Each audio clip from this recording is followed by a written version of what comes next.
everyone, and welcome to day 19 of this 30-day Living an Authentic Life Challenge. I'm Tanya E, and today for this 30-day challenge, we are having another conversation about intention, because you have to be intentional when you make decisions to start making changes in your life.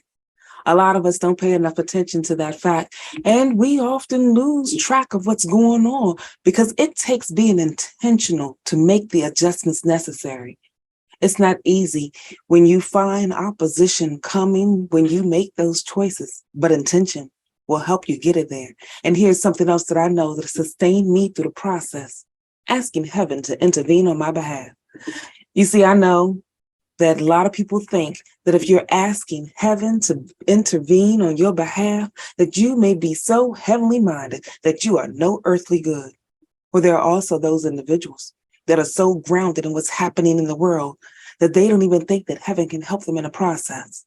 I want you to know and assure you that heaven is here to help you get to your next journey. Now, granted, I'm human, I'm flawed, and I mess up. So I have to be intentional about asking God to help me through the process. It's not always easy when you're in the middle of the storm to stop and ask God to do something, because you don't often think about God as being practical. I want you to know that God is a God that is very practical, and He wants to be involved in every area of your life, whether it's physical, social, political, economical, relational, whatever it is that you're looking to have take place in your life. If you ever read the stories in the Bible, something practical God did to help them get through their journey. See, the thing that people don't pay attention to is the fact that those stories in the Bible about real lives, real people, real journeys. And I know some of it seems a little far-fetched, but we have faith to believe in certain things. Like you have faith that you were going to wake up this morning. Faith if you were sitting down in a chair that it would hold you. Faith that if you were going to your car that it would start. We know how to have faith. It's just deciding to have faith in something that we think will work, that we can apply today. But I want you to know, God deals with you socially, because I remember when I was going through my divorce that I felt like a social outcast, but He introduced me to new family, friends, and loved ones. God deals with you physically, because when I got in a car accident and I was told by doctors and physical therapists that I would never dance again, God healed my body and I got the chance to dance again. God deals with the political realm, because time and time again, especially when you read the Bible, we find the stories of how He engaged with government officials, people that didn't even believe Him, know Him, or thought about Him. You see many moments where He is having them work on behalf of those that believe in Him. So God has no problem dealing with the practical. And a lot of you have heard my chicken nugget story, where God has dealt with me from an economic standpoint, where He gave me groceries, paid the rent, and helped me purchase a new house on top of all of that. You see, God is a God that wants to be involved with every area of your life, including some areas that you really don't want anybody to touch. Those places that are deep hurts, because it may be relational wounds that cause you to believe that you could not be present with anyone else. After my divorce, some of you have heard the story. I wasn't doing this thing called marriage again. I was done. But it was God that healed the relational piece. And now I've been in a new marriage for almost 12 years. You see, often the biggest challenge that we have is not that we don't trust, it's that we don't have faith that God will do it. So we don't trust Him.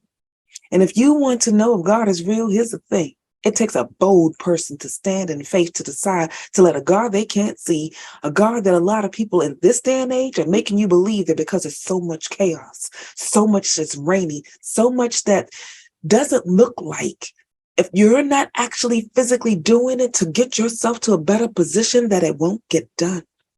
I want you to know it takes a lot of faith to trust God, and you have to be intentional with having that faith to believe in a God that you can't see, to do things that you need done. I had to learn. Oh, and it was not an easy journey, y'all. But I had to learn to be intentional with trusting God with every area of my life and knowing that He wants to join me on the journey. God intends for you to be present and not separate too many elements of your life.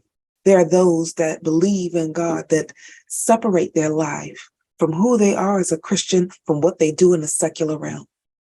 God never intended for those to be separate.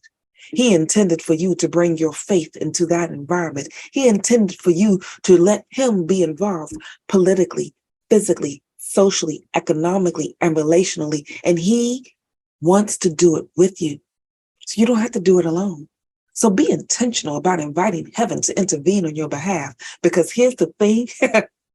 Oh, it has given me such joy that God will open doors that often have been shut on you by orchestrating things in the background to make whatever is needed necessary so that you can get that promotion that you're looking for, that house that you're looking for, the debt relief that you have been desiring.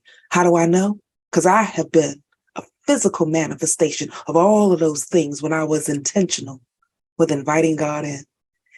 I read the Bible that it was God is the one that elevates. So if that's the case, there's a practical element that you can have in inviting God in. So day 19, join me on the journey as I go into an extended conversation about how to let God practically be involved in every area of your life as long as you are intentional. And if you are trying to look to see how to join this journey, go to my website, TanyaEhood.com. There you can click on the registration tab and join me today so that we can finish this conversation. In the meantime, this is Tanya E. Hood walking in my purpose, and I want you to do the same.